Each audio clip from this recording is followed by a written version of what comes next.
Hey everybody, how's it going? Today, I wanted to make a video about my experience at my first Blade show and kind of what happened and everything I did and everyone I talked to and kind of my experiences, my recommendations, and just everything else. So let's get right into it. I put these guys on the table right now because these are the two knives that I picked up at Blade Show. Excuse my voice.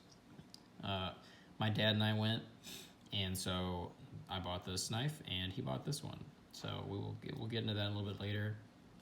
I'm gonna go ahead and put these guys off to the side really quick while I kind of go over really just the basic stuff that happened, and as well as the floor plan here. So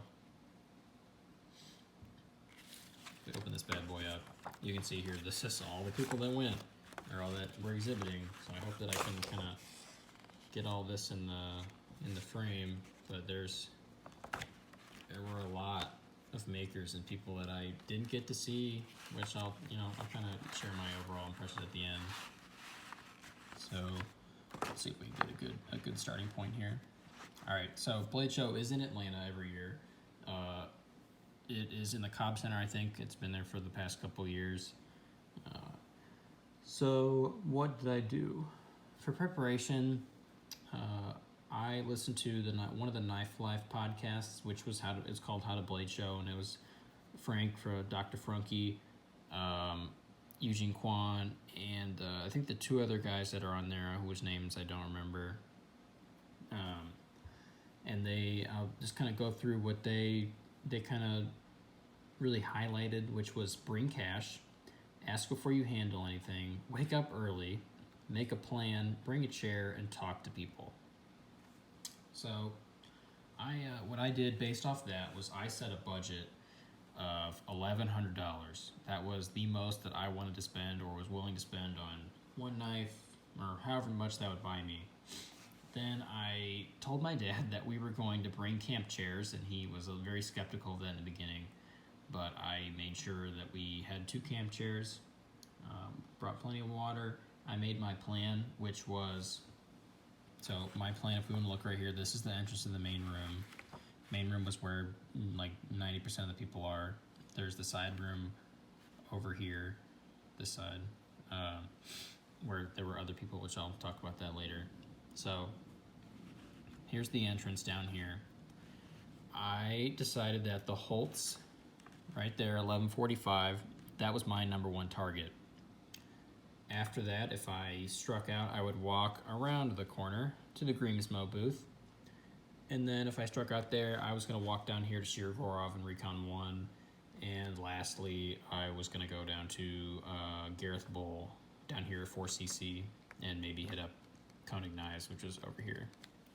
So based off of that, I found a PDF online that they had, basically did what I've done here on this physical map, and then I made it my lock screen on my phone so that way I could just pull it out and look where I needed to go.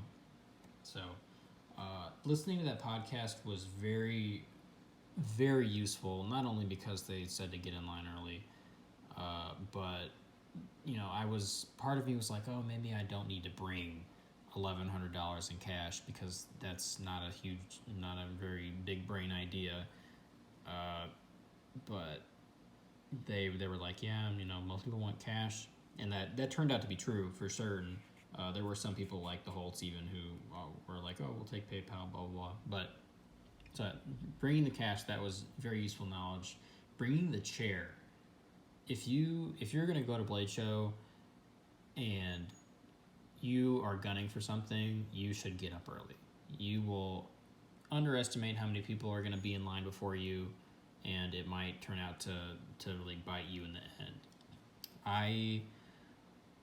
While I'm talking about this, I'll just kind of go over the day of the show.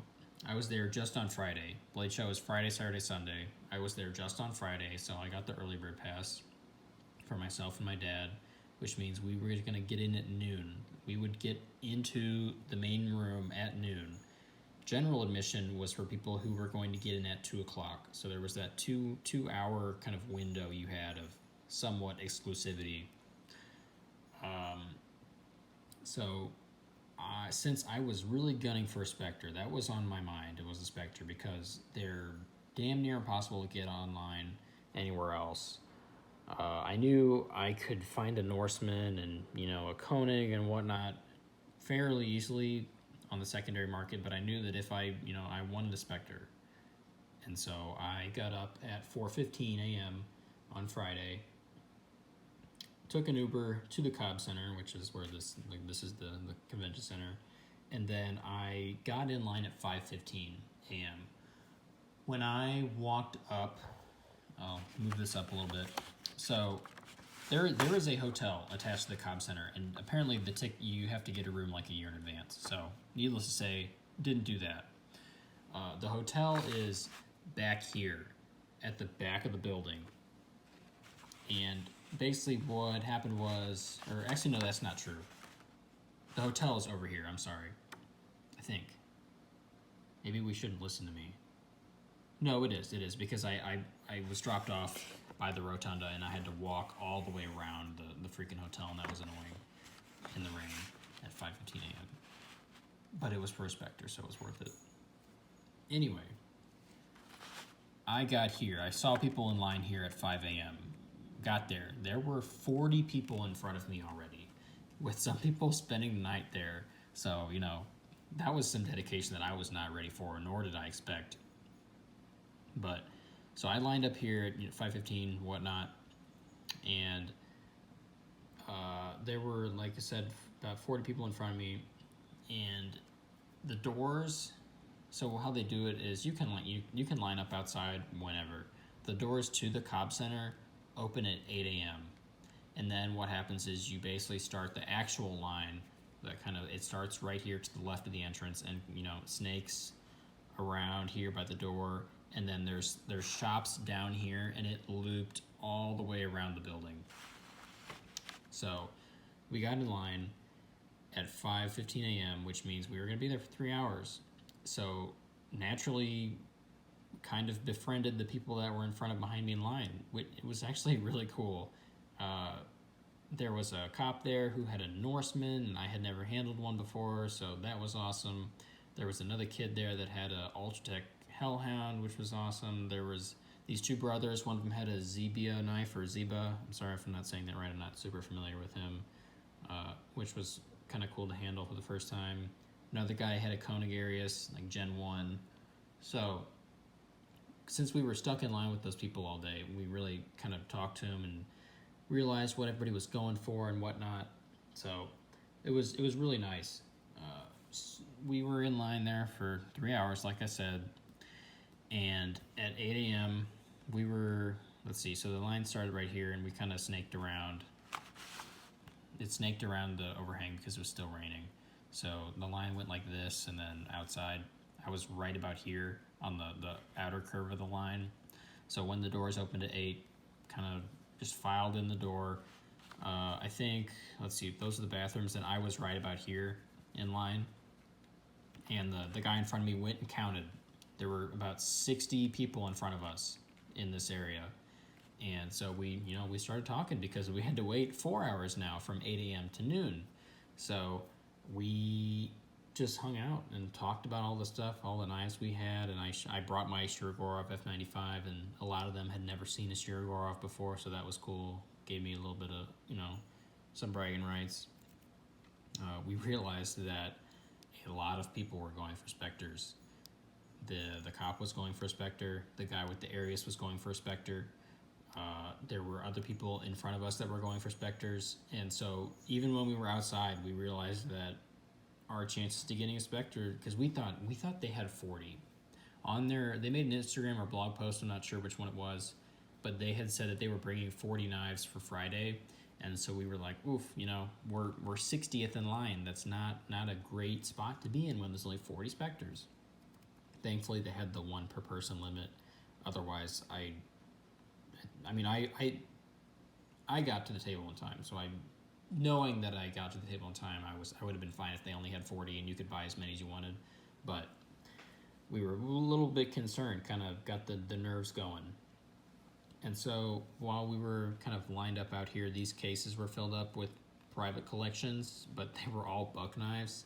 which I'm gonna sound like a snob. I don't care. They're buck knives. You can buy them at a gas station. I don't care that you have a collection of buck knives. Like, it's cool, but I don't want to see it. So we were hanging out in line.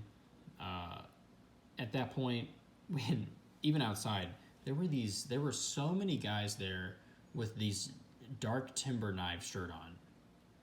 And, the people around me were talking about Spectres and stuff, and these guys just were going for some fixed blade knives, and they were all whipping out these super fancy fixed blade knives that they had, talking about them and all that. I would say half of the people in line out here were going for dark timber stuff and had dark timber shirts on. And that was one of the things that Eugene Kwong said in his video, or excuse me, in the Knife Life podcast, was that when he was in line, he was asking around people, and he was like, all these people are going for some fixed blade knife I have never heard of. And so I thought that was funny. But when I was in line and saw all the people there looking for those fixed blade knives that I'd never heard of, it was even funnier because it was true. It was amazing to me that these people are like, just, fixed blade knives don't get a lot of love on the knife community when it comes to Instagram or Reddit or Facebook and whatnot. They're, the kind of boutique folders are really what steals the limelight most of the time. So the fact that all these guys were so interested in getting their fixed blade knives was kind of cool. It was also cool because that means there were less people going for Spectres. So that was nice. So the chairs. Like I said, 3 hours out here, 4 hours in here. Chairs. I mean, I would have been fine just sitting on the ground, but it was having a chair. I mean, I'd probably say all the people in front of us, that were the 60 people in front of us in line, had chairs. It seemed as the line kind of reached about here and looped around the building that those people didn't have chairs.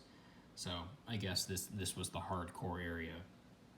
But the chair came in super handy. The cop had just went to Walmart the day before and bought like 2 $6 chairs. And that, he's like, I'm just going to throw these away or give them to somebody when I'm done. So something a little like that really made it a lot easier to wait for 7 hours or 8 hours than had I not had a chair. So, like I said, the doors open. They had some weird, bug collections going on here. This right here was the Knife of the Year showcase. And when we first got let into 8, I think it was empty. But kind of as it got closer and closer to noon, people started, or makers started submitting their submission for Knife of the Year awards in the various categories. So that was cool. They had like the Reobject 2 and some Microtechs and a lot of other knives like ZT, Benchmade, and whatnot. So, yeah, at some point I got up and walked over there, and it was kind of nice just to see a little sneak peek of what was going to be in the showroom. So, but yeah, we hung out for a long time, and people would come up and down the row of the line, rather. Greg Medford came out, and he had a bunch of t-shirts that he gave out to everybody, and I'm wearing it right now, actually. It was pretty nice. Smoky Mountain Knife Works gave out a bunch of hats. People had stickers, so waiting in line sucked, but there were little things sprinkled in the mix that made it less annoying to wait. So we made a lot of bathroom trips, but yeah, we waited for 8 hours, and then when noon, before I get into the opening, it was really cool to see the people of the knife community just like getting there, because we were all stuck in line, but like the exhibitors and stuff were just getting there. They started getting there at like 10, so we basically just had a front row seat to like the famous people of the knife world walking by. Like Tony Marfione walked by, and Eugene Kwong, and Greg Medford was there, the Knife Center guys, the Recon 1 people, I think some of the Blade HQ people walked by, some people from Microtech walked by that I've like seen on their Instagram. So just cool little things like that. But yeah, as noon got there, people went in, and I was honestly, I was expecting people to just like run and like stampede, and there was some running, and I partook in that. But we kind of filed in and made my little beeline for the Spectres. Got there. I was probably in the first 10 people that got there. And so I'm going to move this up a little bit. So their table was lined up like this. On the left side, they had like the refined grade Spectres and whatnot, and then they increased in grade and materials and quality over to the right side of the table, which is where the Prestiges were. I went there expecting to buy a Prestige, and luckily I walked up and moved over to the right side of the table before I could even see what was on it. And so by the time I got kind of behind the next person in front of me and they were buying their knife, I could tell that I had picked the right side of the table. And so, things were flying off. Like, people were, I don't even know if that many people actually picked up the knives before they were like, I'll take it. And I remember Angie, because she was there, and like half the time, like the first 4 people that bought stuff, she was like, you didn't even pick it up. And they're like, just I just want it. Like, it's okay. And I thought that was hilarious, but like it made sense. And so I think the guy in front of me was buying his knife, and then I started kind of reaching around and grabbing and looking at things. And the first knife I picked up, I was like, oh man, this is really cool. I don't even remember what it looked like, honestly. I just remember, because they were all show side down, lock side up. And so they were laid out like this, and I looked around, and there were probably like 30 or 40 knives on the table. I didn't even realize that when I was looking. I was just like, okay, here's the Spectres. But so I looked around, I saw a knife, and I looked at it, and I was like, oh, this is cool. It has a nice Damasteel clip. Don't remember what colors it was. I think it had like blue hardware, and it was like this kind of plain pinstripe, or satin feather in the nude, or whatever it's called. And I was like, this is cool. I kind of want this. And then I picked it up and looked on the other side, and it was a full Timascus scale. And so I was like, oh, yep, nope, that's not going to happen, because I knew that was going to be way too expensive for me. So I looked around a little bit more. There was one knife that had a really cool green to blue fade anodization on the handle. And it was the Starburst pattern, actually. So, like, the Starburst originated here, and then the lines kind of went out radially like that. And there was bright green here, and as it went out farther and farther, it got more blue. And it was beautiful, but I was like, eh.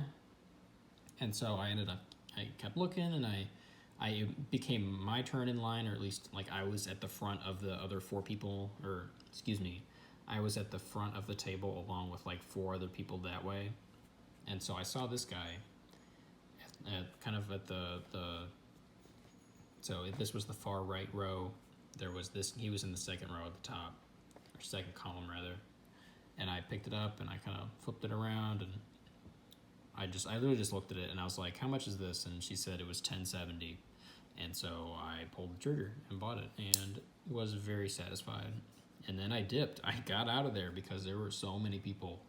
There were probably 30 or 40 more people behind me.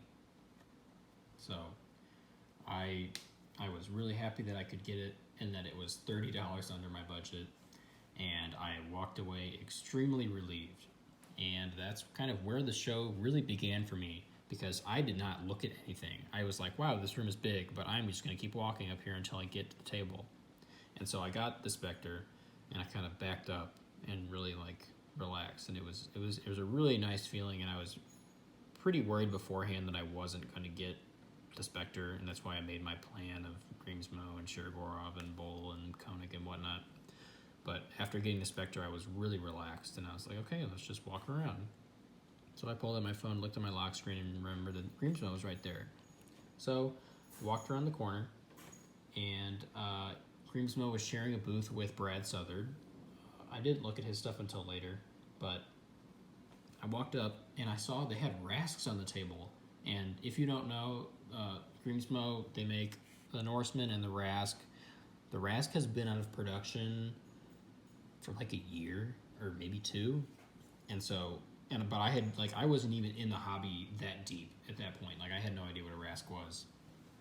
And so having like kind of seen them online and on Reddit and whatnot, and I was like, oh man, that looks really cool, and I almost like that more than the Norseman because the Norseman looks weird. But anyways, so they had the Rasks out there, and I was like, holy cow, like these aren't for sale, right? And I ended up kind of fiddling with one, and then I looked up and John Grimsmo was right there, and I was like, whoa. But on the outside, I was like, hello, how are you? Like normal, not a little fanboy. But so he was like, since it was like the first 5 minutes of the show, there was like 3 other people there, and so he was just kind of chilling, hanging out, and I started talking to him and handled with the Norsemans, and I was like, like I've been looking at one of these, but I'll be honest, I only brought enough money for one knife, and I ended up getting Spectre, and so this was my backup, and I kind of felt bad for saying that, but at the same time, like I wanted him to know that I wanted one of his knives, and ended up being able to pick up this guy not long after, only like a week and a half after Blade Show, so it worked out. But I was talking to him, and I started playing with his Rasks, and I was like, and those were his personal Rasks. I was like, are these for sale? And he was like, no, those are mine. I just brought them so people could like check them out and see what they're like, and it's a fantastic knife. Now that I've really like handled a Norseman, I would definitely say that I think I liked the Rask more. Not by a huge margin, but more. And I was fiddling with it and looking at it, and I asked him, I was like, hey, I've heard some rumors that you guys are going to start making these again kind of in the next couple months or so. And he was like, what? Who told you that? And he was like, no, we're going to start looking at the Rasks again. And I was like, okay, like, what does that mean? And he's like, well, there's a lot of things we can improve on. And I was just like sitting there handling this like perfect knife. And I was like, what are you talking about? Like, just sell this thing. Like, people would snatch this up. This thing's perfect. But that's one of the cool things that you sometimes don't appreciate in the knife community is like, you can have a knife like the Norseman or even the Spectre, where the Spectre V1 was a huge hit and people loved it. And then they made the V2, and like the V1 had an exposed pocket clip screw right here, but now the pocket clip serves as the pin for which this screw screws into. And then they added the adjustable detent, and they got a new machine, a new CNC mill, and the handles are like cleaner edges and whatnot. But like the thing you don't appreciate is that those guys see their work as work. Like, I don't mean that like the literal sense. I mean it as in like they see it as something they've made, but they can do better. Like, they're always thinking that, and that blows me away. And like I didn't even appreciate that until I got there, and I was like handling this Rask, and he's like, oh, we gotta, like, there's so many things to improve on. And I was like, what do you mean? Like, this thing's perfect. But I was really impressed by that. And that's a lot of the knife makers seem to have that kind of passion and that like drive to make their knives better, even if people tell them all the time how great they are. So anyway, I was playing with the Rask, and we were talking, and I told him before the show I had showed my dad the Saga pen because my dad had kind of wanted to get a nice pen or something like that. And he had even handled the guy's Norseman in line in front of us, and he really liked it. And so I told John, I was like, hey, I'm trying to get my dad to buy a Norseman or maybe get in the Saga pen lotto. And he was like, oh, okay. So, and then he had a Saga pen on him, and I kind of played with it, and I thought it was cool, but honestly, I think they're like $250, and I wouldn't pay $250 for a pen. Not yet. Maybe someday I would, but not that pen. It was really cool, and the design was intuitive and very innovative, but I just I wasn't super blown away by it. But I looked around the table, and they probably had like 5 or 6 Norsemen on there, along with Norseman 1776 and number 2000. And 1776 was the Norseman with the original 13 colonies American flag on it. And then Norseman number 2000 was purple anodized like this, but not muddied with the purple that's underneath the pocket clip that you can see there, with mother of pearl, 2 mother pearl inlays that split. Beautiful knife. I think it might have had Damas steel blade. I don't think it did, but it might have. Anyways, so I saw that on the table, and I was like, I told John, I was like, thank you. Like, I'm going to bring my dad back over here soon, so I'll talk to you later. And he was like, all right, cool. Have fun at the show.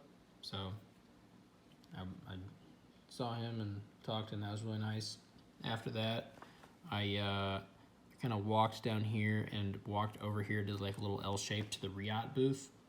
And Liong Mah was there, and they were sharing a booth because, as I forgot, Riot makes all his knives. They manufacture them. And so I had my eye on the field duty and the kitchen utility folder, the KUF. So I walked over there, and he was right there. There was Liong Mah, and so I shook his hand. I was like, how you doing? Can I check? It was in a case. He didn't have anything on top yet, but I was like, how you doing? Can I check out the field duty and the KUF? And he was like, yeah. And so I kind of played with the field duty, and it was big, but it had the only way of opening was the fuller, like the Arius here. And I told him, I was like, it seems like people are really kind of getting into the fuller opening part of knives. And I kind of joked, I was like, even Koenig is making their knives without flippers because people like the fuller so much. And he got a kick out of that, and he's like, yeah, I made a decent amount of my knives with fuller opening options. So the field duty is huge. It is a gigantic knife, but it's really cool. And he had there's a plain titanium one. There's carbon fiber inlays with regular carbon fiber and marbled carbon fiber. And so I played with those, and we talked a little bit. Then I played with the KUF, the kitchen utility folder, and that knife was cool. And the thing about that knife that's unique is that most front flipper knives, kind of the flipper part is at the top of the blade, right where it meets the handle or the scale, whatever you'd like to call it. With his KUF, the flipper stuck out directly in the middle, vertically above the pivot, and so you just kind of like flipped it over, and it looked weird. I'll be honest, it looked weird, and I don't think it looks good per se, but it worked. So that was neat. So I talked to him, and I mentioned that I had handled one in person at a store by me, and he was kind of puzzled. He was like, "Oh, what store?" Because I guess he really doesn't carry a lot of stores don't carry his knives, and so I said it was GP Knives, Grand Prairie Knives. They're in Troy, Illinois, which is close enough to me to where I can drive over there every once in a while. And so he was like, "Oh yeah, they're right around the corner." So I said thank you to him and walked away. Went to GP Knives, and I briefly talked to them and grabbed a sticker. Then I kind of, so let's see, Riot, walked around the corner, GP, and then I kind of said thank you, and then walked around here. And this was the African Custom Knives booth, and a lot of what they had were fixed blades, but they had one Jason Guthrie knife, which I didn't realize he was from Africa. But they had, I think it was a Scout. It might have been a Ranger, but I think it was a Scout. And so people talk about his knives all the time on Reddit stuff. So I was like, okay, I have to handle this. Like, we got to see what the fuss is about here. And so I handled it, and I can appreciate a good thumb stud knife, but looking at my collection more and more recently, the number of thumb stud openers has decreased significantly to the point where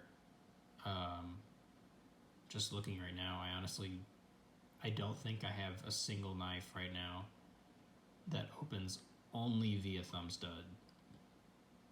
Yeah, I seriously don't think I have any knife that opens only via thumb stud. The closest thing I'm gonna get is like a Benchmade, but all these are axis lock, and 90% of the time I open them with the axis lock. So anyway, I handled it, and it had the carbon fiber show scale with the speed holes, and then I flipped it over, and let's see, I guess this would be a decent enough kind of example. The lock side had these little divots drilled into the handle, and they were anodized like bright blue, and I thought that was the coolest thing ever.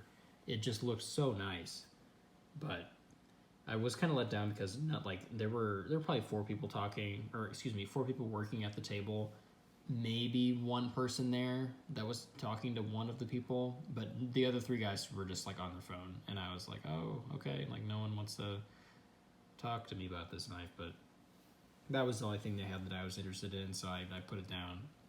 And I don't remember where I went. I think I just kind of walked through one of these aisles and there wasn't anything that was super, didn't really stand out to me. But then I saw the Koenig booth, and they had been putting on Instagram that they had brought some awesome knives. And I went there, and I'll use mine as an example. For one, they had Gen 3. I thought this was like a Gen 2, which I think has lightning pockets, but I think this is a Gen 1 now. I honestly don't know. Anyways, they had the newer gens where they either didn't have a flipper tab or they were modified, they were adjusted in a new way. So like this, you can kind of see it just barely kind of like curves up to a point right here, and it works. Like it's a great flipper knife, and I used the flipper, like I'd probably say 30% of the time. The other 70% I use the fuller. But the new flipper tab, let's see if I can find one that I think is close enough, is more like the Shirogorov knives, where there's jimping on it, and it's more of a ramp versus this, whatever this is. And so that was cool, and I think it is a little bit nicer to use than this one is. But so they had knives with the new flipper tabs, they had knives with no flipper tabs. They what else? They had some beautiful inlays. Like this, I really do love the milling on this guy. Let's see if I can't get it to focus. I'm gonna have to hold on. There we go. So you can just barely see the milling lines in the handle on this knife, and I honestly I think that's super like kind of classy and high finish level, and I love it. They didn't have any of that. They had ones with full carbon fiber scales, which were very cool, and I liked them a lot. And then they had some inlays, and I think they were stainless steel. I honestly don't know. They might have been titanium. I'm not sure if there's a reason why it seems like most people use stainless steel knives or stainless steel scales when they have inserts. It's probably easier to make it, but they had one with carbo quartz, which I had never seen in person. It basically just looks like marbled carbon fiber, but with some more like white and a little bit more pop to it. But so they had some carbo quartz inlays. They had copper shred carbon fiber, which seems to be pretty popular. I know Dr. Franke has a handful of knives. His Shamwari has copper shred scales. His Arius has copper shred scales. But anyway, they had that. And then they had a couple other just, plain Jane ones. And then they had the full Timascus one that was their auction piece for the show. And that one was really cool, and I got to handle it.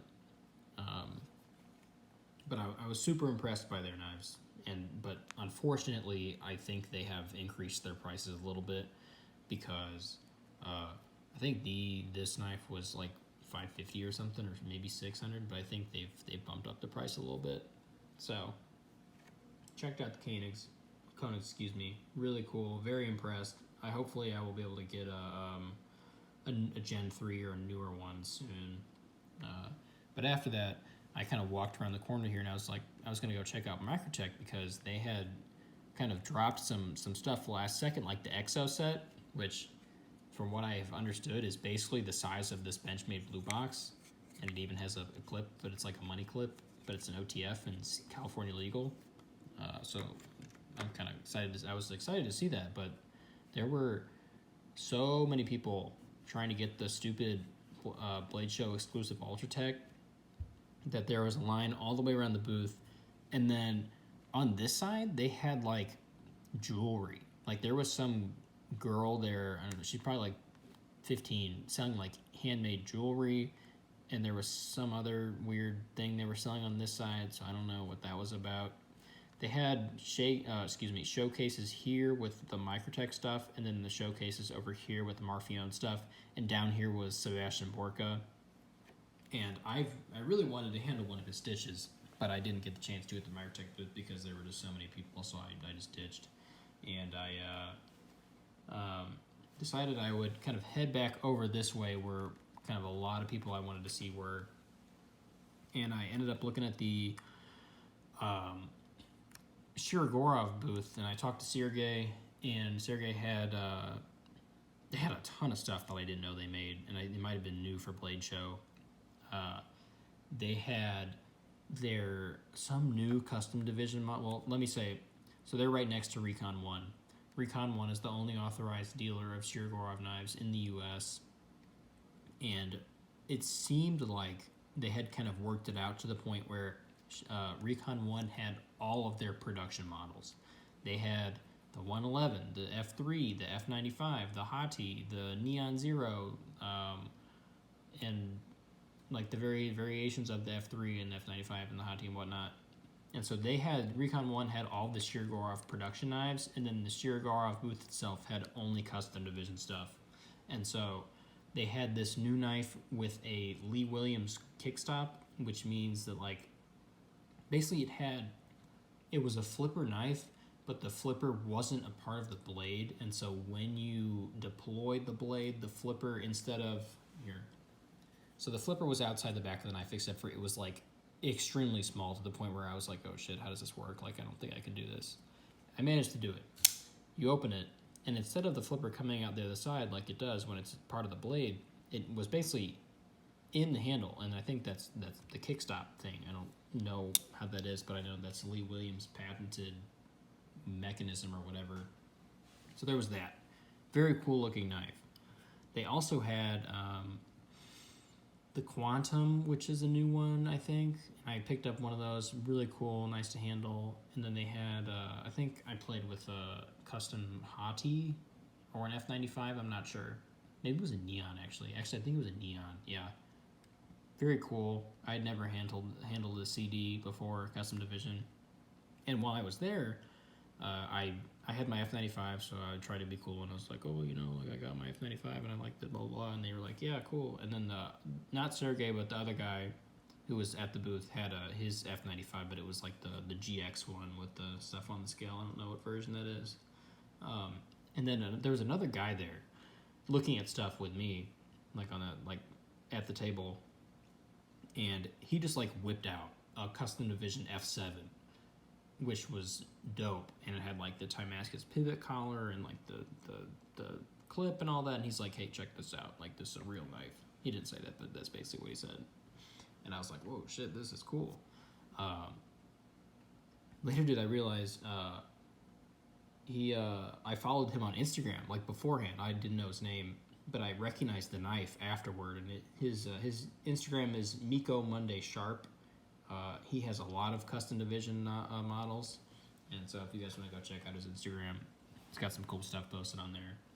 But he showed me his F7, and then Sergey was like, let me see that, because I guess it was a couple of years old, and so Sergey like looked at it and like inspected it and picked it over, and he was like, looks good still. So that was pretty funny.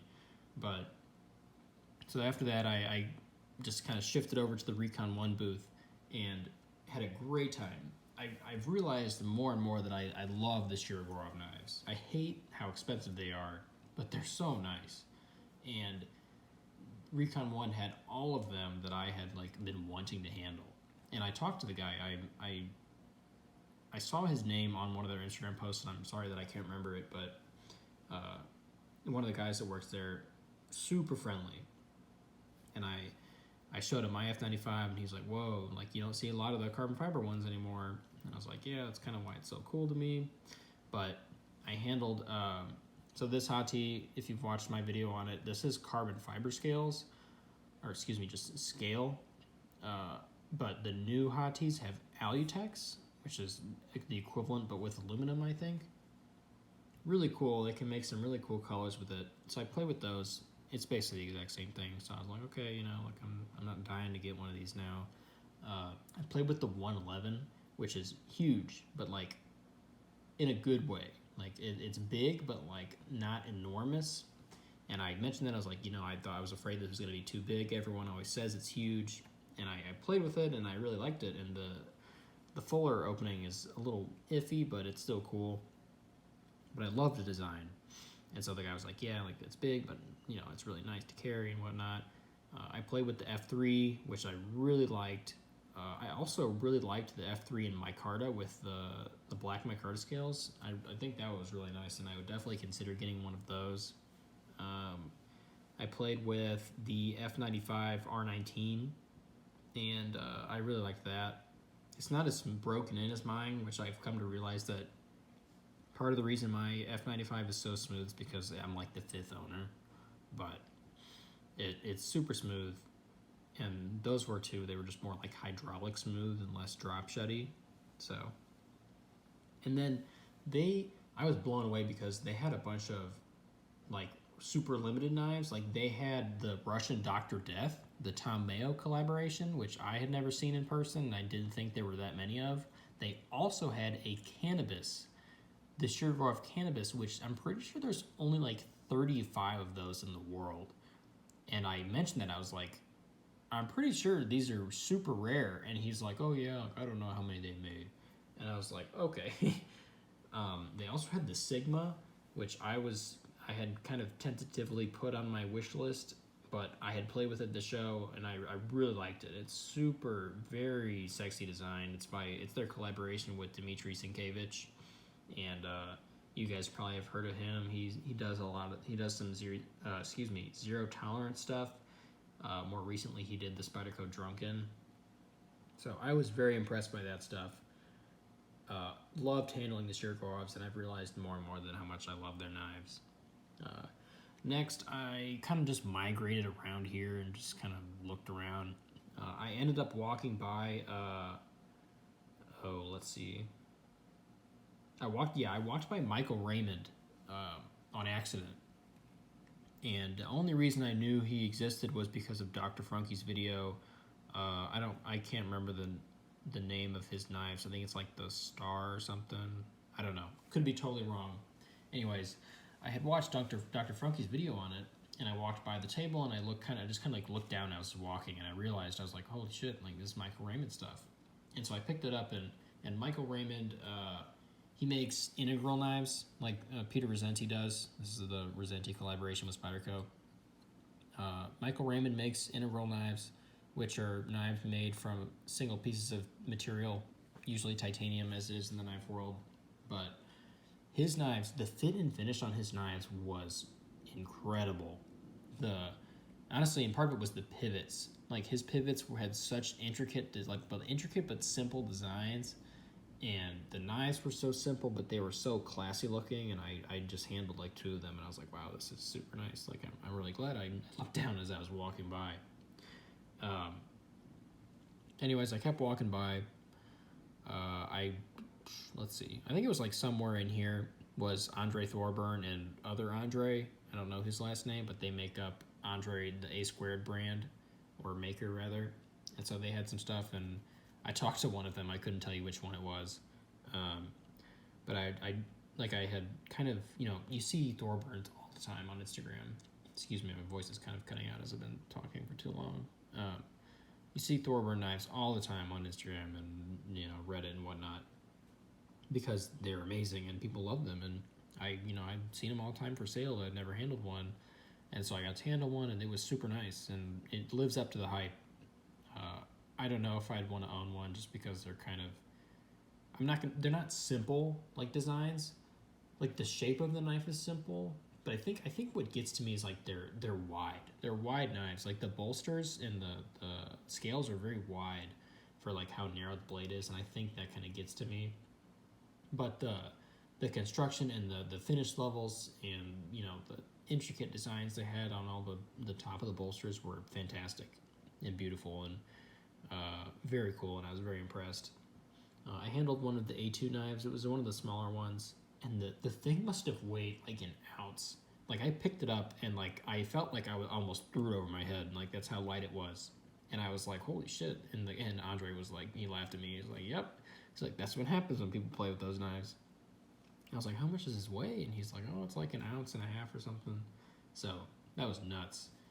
I couldn't tell you which one it was, but he was very friendly and talked a little bit about it. So that was cool. After that, so I'm somewhere in this area. I kind of walked, I think right around here was RJ Martin. And I had seen his stuff, and Shirogorov had a collaboration with him on their table, which was very nice looking. Also, while I mentioned Shirogorov again, I need to go back because I totally forgot to mention the best part about the Shirogorov table, and that was the Chris Reeve collaborations they had. Or I guess it was Tim Reeve technically. But I walked up to the Shirogorov booth, and like half of the table were these bright blue, like polished knives, like blue with either, anodizing or carbon fiber, and I was like, what are those? And they were all in cases, and so I looked at them, I realized they were all like Chris Reed, like designs you would see on a Sabenza. And I looked at them closer, and they were unbelievable. Like, I encourage you guys to Google some pictures of the Shirogorov Tim Reeve collaboration because I was just blown away. Like, I always have really loved the unique graphics and the graphics that they put on the Sabenza handles. That's my favorite part about the Sabenzas. And Shirogorov knives are amazing. And so seeing those two together, it was just like mind blown kind of situation. I had no idea that was going to happen, and I was completely blown away by them. And they were all amazingly beautiful.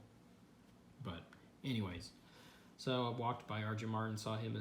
His stuff was cool, but I think he had 6 knives on the table, and they were all the exact same. Not like to the design point, but they're the exact same model. And so that was a little kind of iffy to me. Like maybe I'm just spoiled with seeing people make multiple things.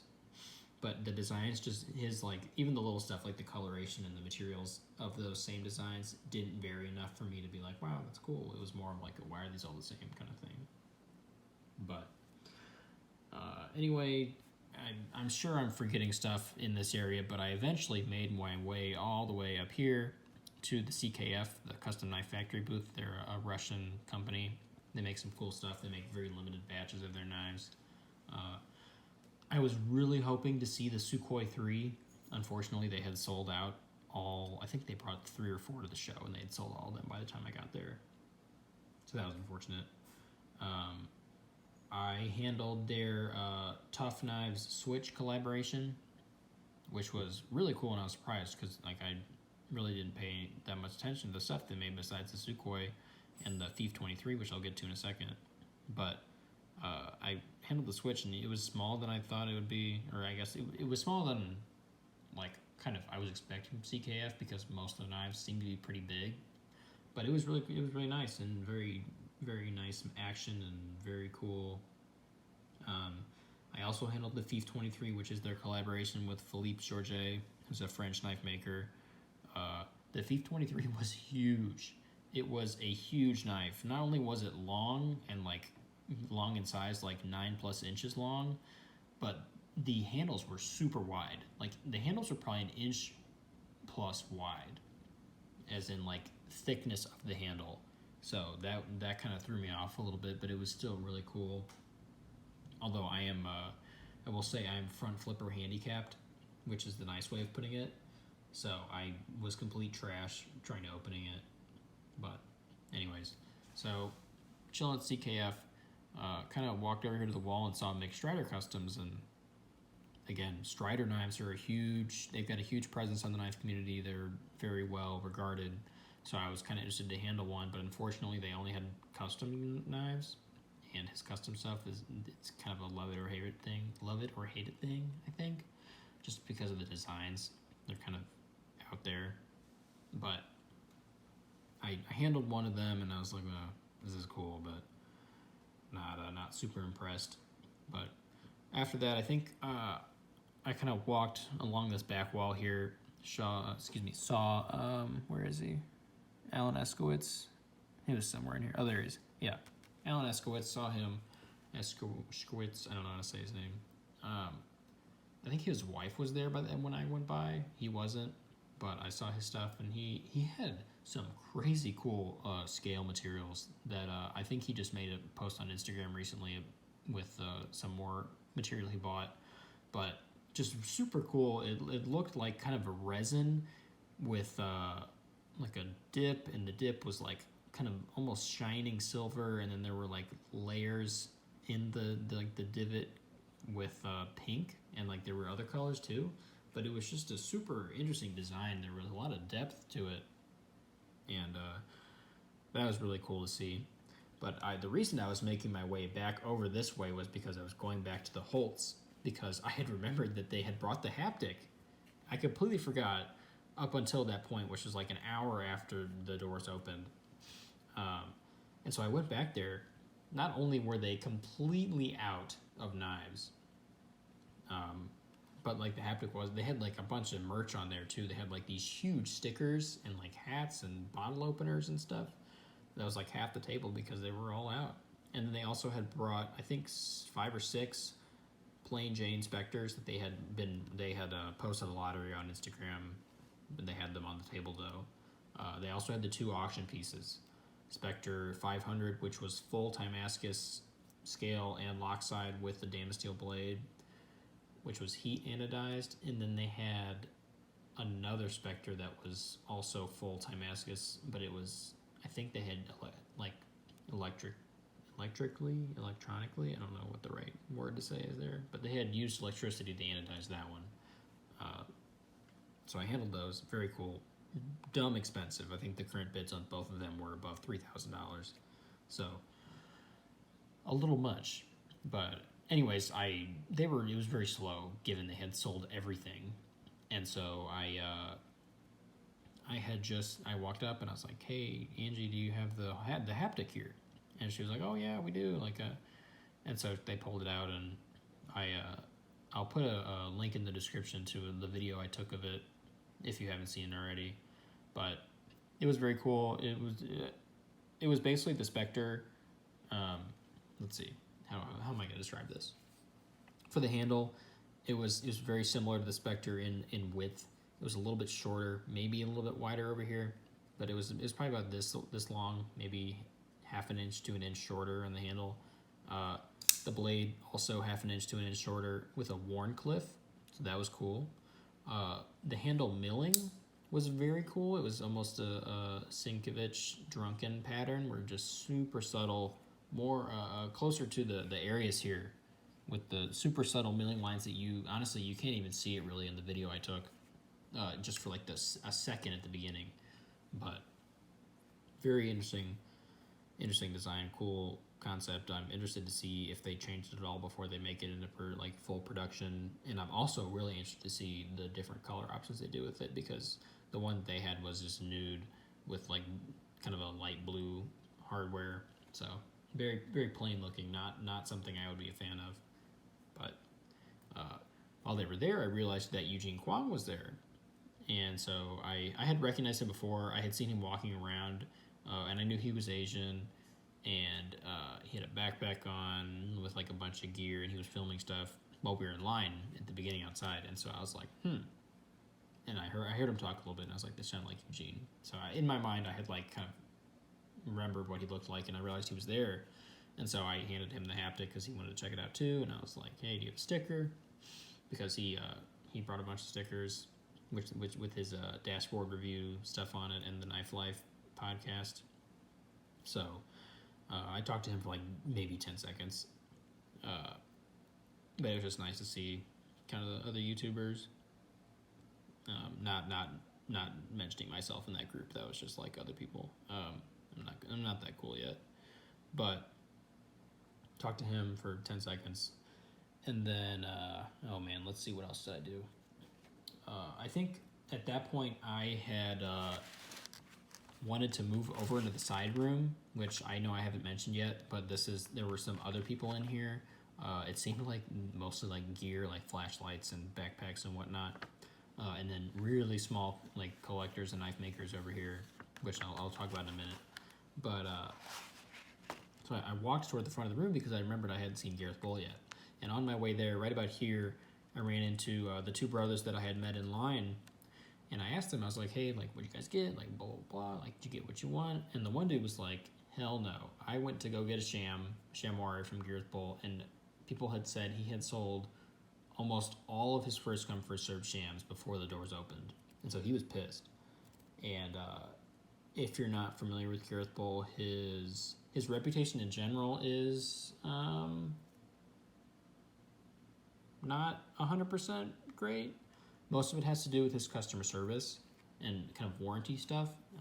People have tried to send their knives to him for various reasons. And given that he's in South Africa, it takes a long time to get there. But there have been a number of people that I have seen where they send their knives to him and they don't come back, and he does not respond to them for apparently no reason, because what has been shown is that if you kind of toss in the threat of negative publicity and whatnot, he tends to respond more so than if you, or at all rather, if you didn't mention that. So I'm not going to really get into all that, but there's been some negative press per se about him in his reputation. But anyway, so for what people had said, he had sold most of his first come first served knives, but in his defense, it was his first blade show. And another thing that I heard was that it was more of a situation where people kept coming up to him and basically throwing money at him. And so, I mean, for a small knife maker that's never been to a huge knife show, I mean, I think I would be susceptible to that if people were just tossing money at me and they're like, oh, can I buy a sham before the door's open, blah, blah, blah. So, like, I mean, I would get with that. I sympathize with that. So if that did indeed happen, then I feel bad for people who didn't get the shams that were going for it, because I know people really love his knives. And so going off that, I wanted to go see them. And so I went up there, and he had a Trapper and a Mura, and I think 3 or 4 Shamwaris. He had 2 3.5 inch, I think 1 3.3 or 3 inch. I'm not sure. Anyways, I picked it up and I handled it, and much like the Thief 23, the CKF table, I am front flipper handicapped, and so I kind of fiddled with it for a minute, couldn't get the right technique, and put it down. So, cool knife.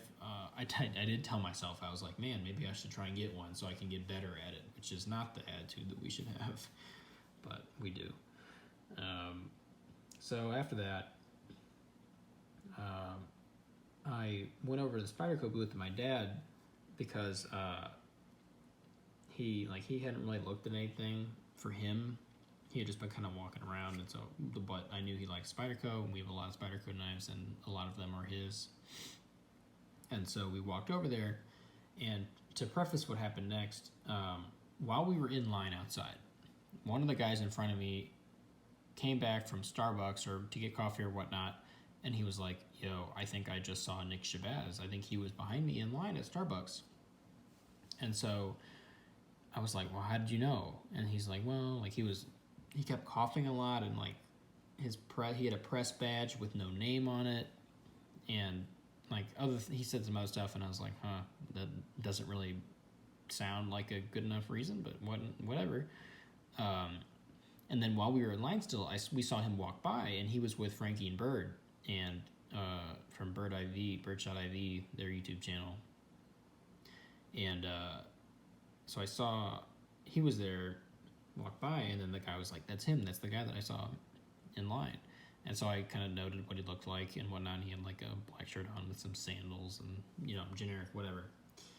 And then, so, fast forward, we're at the Spyderco booth, and we walk up, and he's there. He's right there in the middle. He's like talking to the Spyderco guy, and he's like, I really love what you've done with the website, and blah, blah, blah, blah. And I was like, maybe that is him. And then I looked at his pocket, and he had a Spectre. And it's kind of lame, but I remembered that he has a Spectre that is blue. Like, I remember what Spectre he had, and that was the exact Spectre that this guy had in the pocket, and the way he was talking to the Spyderco guy, I was like, maybe this is him.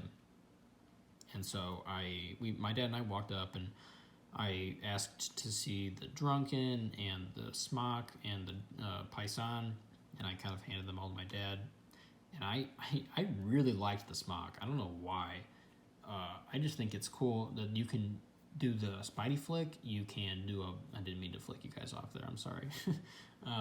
You can do Spidey flick. You can use the button lock as an axis lock, kind of, the way, like, just kind of flicking it out and back in and whatnot.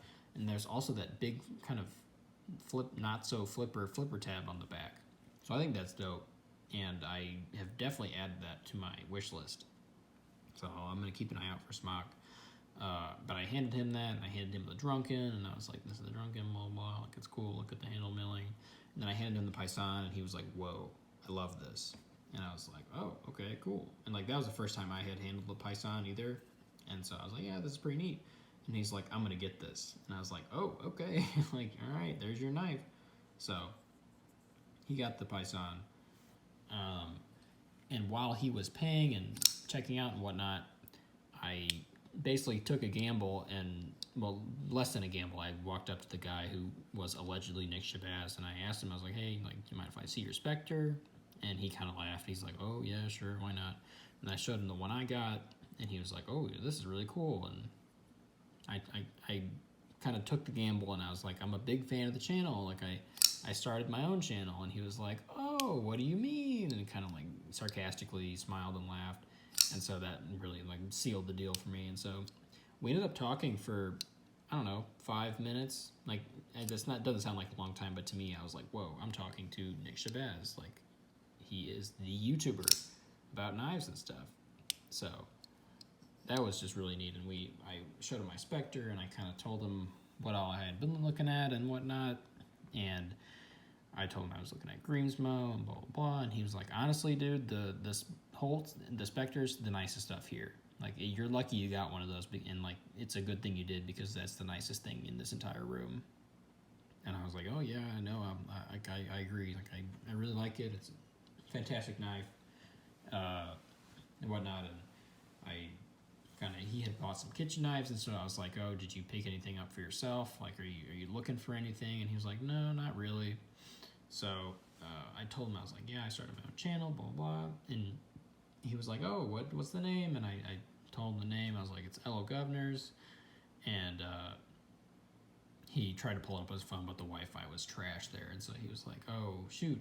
And I was like, it's okay, don't worry about it. And then he asked for my Instagram, and I gave my Instagram, and the Wi-Fi still wouldn't load. And so he was like, okay, whatever, just shoot me a DM and remind me that we met and all that and talked, and I'll subscribe to your channel. And I was like, whoa, okay. So that was really cool.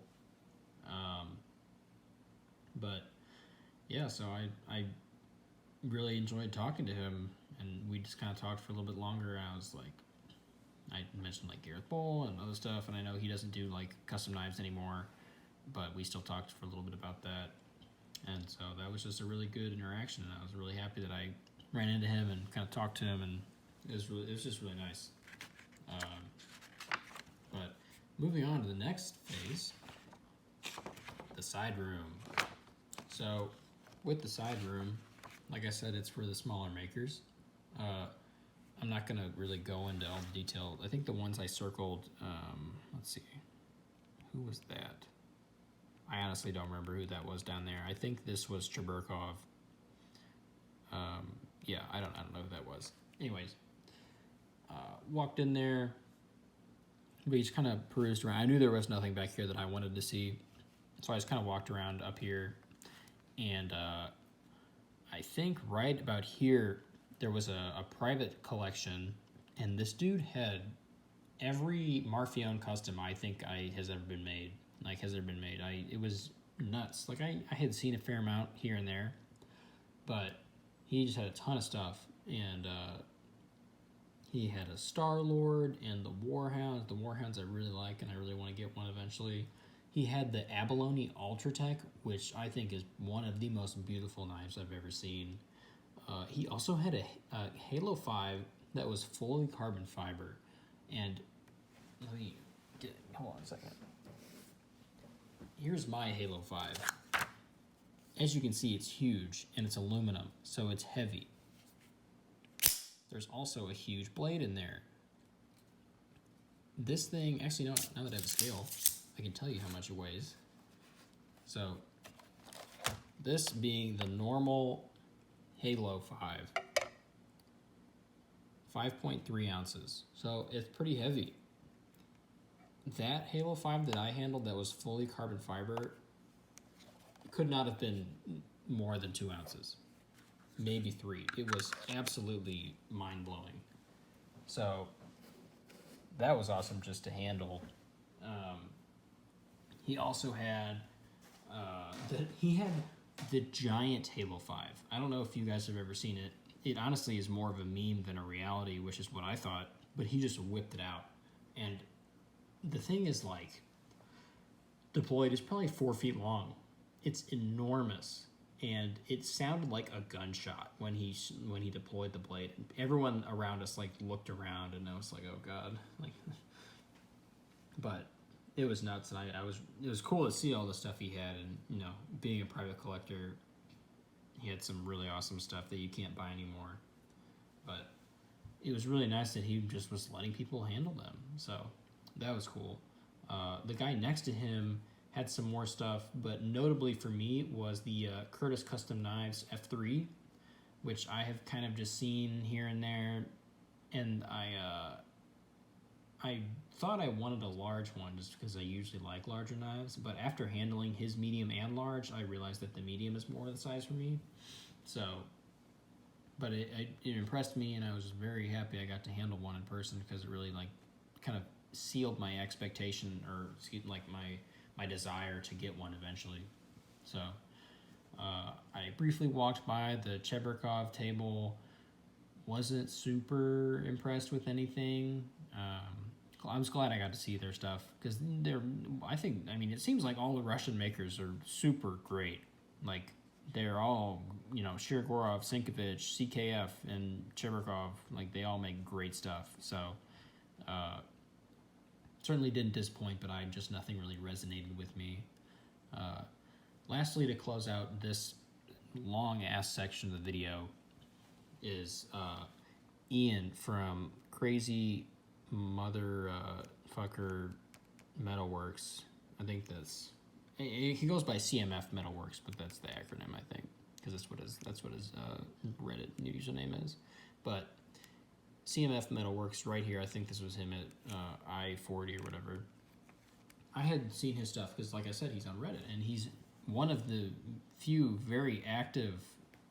Well, he's really one of the few knife makers on Reddit, and he's extremely active and always posts his builds and stuff like that, and people love them. He'll get hundreds of upvotes every time he posts a picture of his knives because they're amazing and they look beautiful.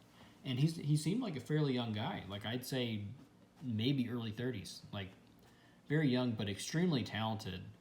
And he had his Crusade models. He had most of them are flippers or thumb studs, but he had one with a spidey hole, and I honestly just could not stop flicking it.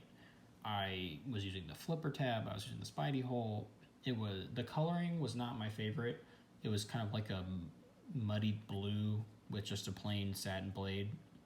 But holy cow, that might have been like one of my favorite knives that I handled at Blade Show, the CMF Crusade V3 with the spidey hole, and he was super friendly too, and he had some other guy there with him, and we just kind of joked around. But he had some beautiful lottery pieces up there. The Spidey Hole Crusade was one of them, but I had already made my purchase. But I was blown away, and I came back like 3 more times after that just to play with it. So yeah, that was my Blade Show. I know I've sat here and talked for the past hour and change, but if you've listened this much, then I hope you've garnered some things from my experience, and let me just kind of make a nice little outro here, not bump my stuff too much. But I should mention my dad.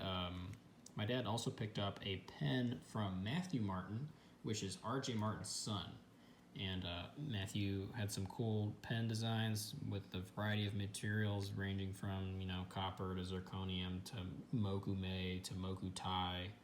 I think he had some Timascus ones as well. But cool pens, not my thing, but my dad picked one up, so that was nice. Anyway, closing. Let's see, closing.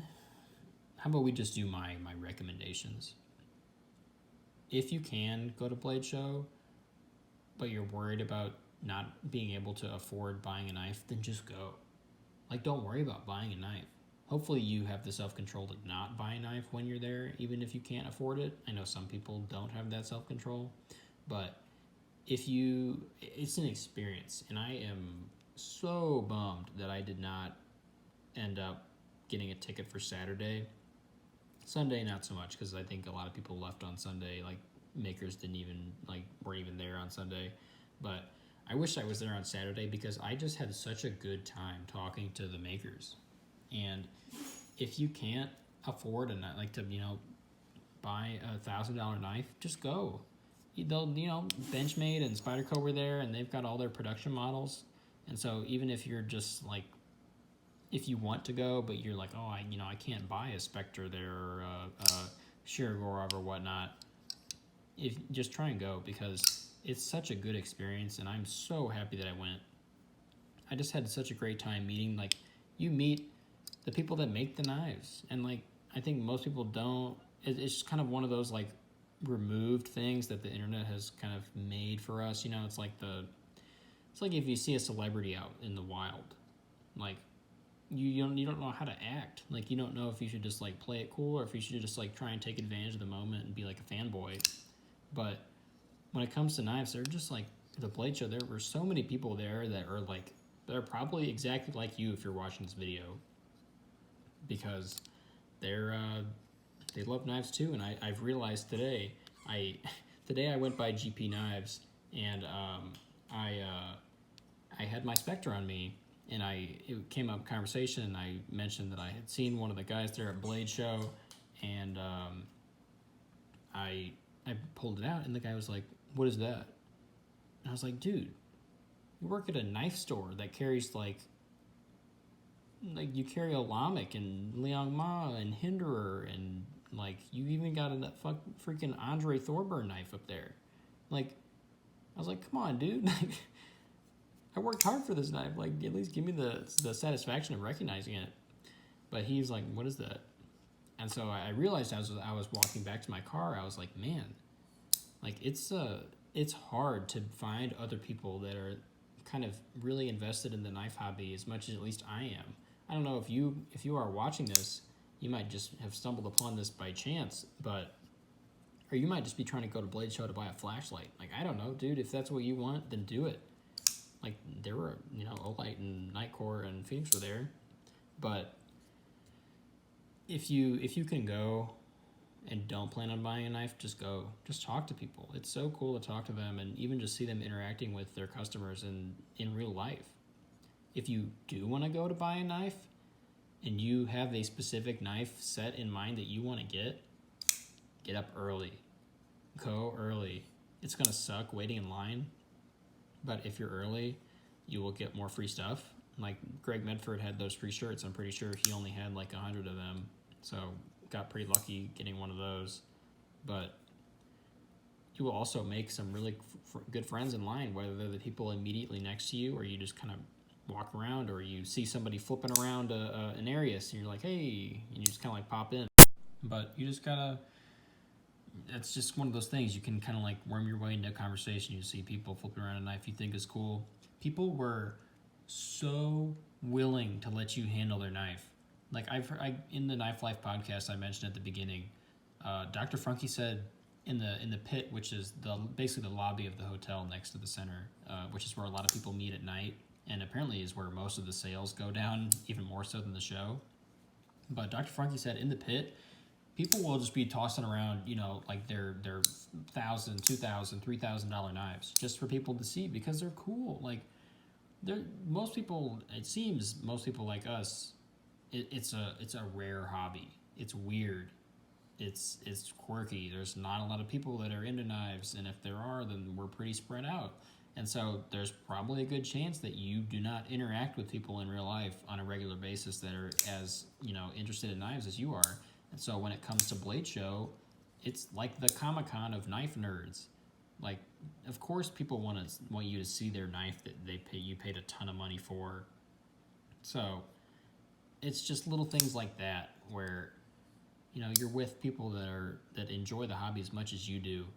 So, but like I said, if you want a knife that's, even mildly desirable to other people like the Spectre, you gotta get up early. Also, bring cash. It makes it easier.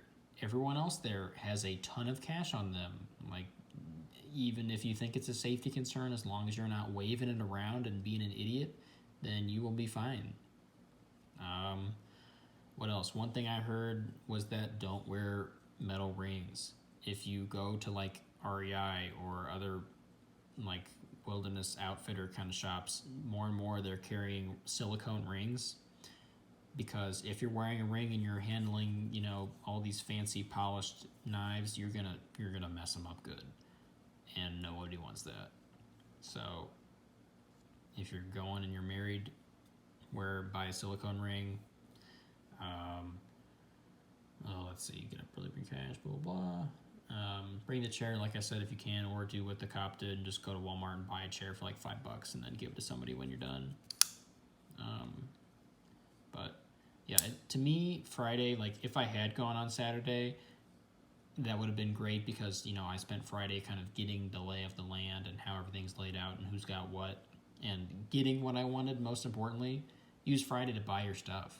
Just buy your stuff on Friday, and then Saturday just spend the whole day just walking around. Like, I wish I would have stayed for more than one day and got to experience the pit at night, but it was fantastic. I had an amazing time, and I have really come to appreciate that it's rare that you will be around people that, you know, are as passionate about knives as we are, because, you know, we're throwing around $1,000 on a knife. Everyone else is going to think we're complete idiots or worse. So the fact that you're around other people that probably spend more on knives than you do, it's a nice little reminder. But yeah, I think that's about it. I've talked about my recommendations, my experience for most of the video. I don't think there's anything else I could talk about. I'm really struggling here. Yeah, I think I covered it all, guys. Like I said, I will post the image links to, actually I'll try and post image links to the Haptic, as well as Ian at CMF Metalworks, his Crusade V3. It's just one picture. It's not anything fancy. I didn't even take a video, but it's still worth the look. So I'll post any cool links or cool pictures that I had in the description. I think I've also posted some stuff on Reddit. So if you're on Reddit, you can check out my profile. It's linked in the about section of my YouTube channel, as well as my Instagram. So yeah, thank you guys for watching, if you've made it this far. If not, I hope you enjoyed the relevant parts of this video. I'll also try and do a timestamp kind of thing, so I'll have to mention that in the beginning of the video, but I'll put a timestamp in the description, so if you don't care about all the random shit I'm saying, you can just skip through and check out what you like. So, alright, thank you guys for watching.